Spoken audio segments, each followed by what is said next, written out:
ছাত্র বিপ্লবের ঢেউ সুদূর পাকিস্তানেও আছড়ে পড়েছে। বাংলাদেশের অভ্যুত্থান আন্দোলনের এই মহান বিজয় এবং সাফল্য ছড়িয়ে পড়েছে বিশ্বের বিভিন্ন দেশে। যেই স্বৈরাচার ফ্যাসিস্ট হাসিনাকে গত এক যুগের অধিক ধরে আন্দোলন করে সরাতে পারেনি কোনো রাজনৈতিক দল, কিন্তু কিছু ছাত্রদের কোটা সংস্কারের আন্দোলনের মধ্য দিয়ে পতন হয় ফ্যাসিস্ট শেখ হাসিনার, যেটা বিশ্ব রাজনীতিতে বিরল দৃষ্টান্ত বিরাজ করছে। তবে এই আন্দোলন অনুপ্রেরণা এবং সাহস জমাতে সাহায্য করেছে পাকিস্তানের তেহরিকে ইনসাফ তথা ইমরান খানের ছাত্র সংগঠন ইনসাফ স্টুডেন্ট ফেডারেশন।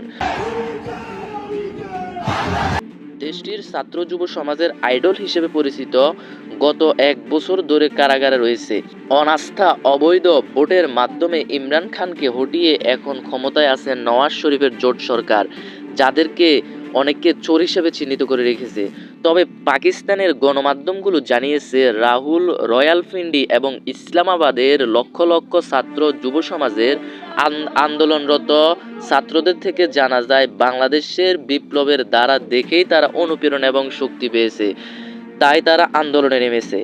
কারণ শক্তিশালী স্বৈরাচার শেখ হাসিনাকে যদি কয়েকদিনের মাথায় আন্দোলন করে দেশ থেকে পালাতে বাধ্য করতে পারে, তাহলে তারা কেন পারবে না? তবে বাংলাদেশের শক্তিধর ফ্যাসিস্ট খুনি হাসিনা সরকারের তুলনায় পাকিস্তানের জোট সরকার খুব নড়বড়ে রয়েছে। পাকিস্তানের সাবেক প্রধানমন্ত্রী ইমরান খান প্রথমে অনাস্থা ভোটে অপসারণ করে তারপর মিথ্যা মামলা দিয়ে তাকে কারাগারে বন্দী করা হয়। বর্তমানে তিনি রয়ালপিন্ডি আদিয়ারি কারাগারে বন্দী রয়েছেন। তার শক্তির মুক্তির আন্দোলন যখন স্থিমিত হয়ে আসছিল, তখন বাংলাদেশের আন্দোলনের সফলতা দেখে ছাত্র জনতার মাঝে নতুন এক বিপ্লবের সূচনা হয়।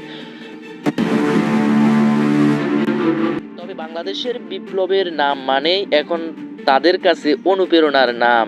সব মিলিয়ে বাংলাদেশের এই বিপ্লব আর উৎসব এখন শুধু বাংলাদেশের মধ্যেই সীমাবদ্ধ নয়। বাংলাদেশের যুব সমাজ শুধু নিজেদের দেশকে উদ্ধ করেনি, বরং বিশ্ব রাজনীতি, বিশ্ব তরুণ সমাজ এবং বিশ্ববাসীকে দেখিয়ে দিয়েছে যে কিভাবে মহাশক্তিধর স্বৈরাচার শেখ হাসিনার মতো ক্ষমতাবান ব্যক্তিকেও ক্ষমতার মসনদ থেকে উপড়ে ফেলতে হয়। Rare Times, Bangladesh.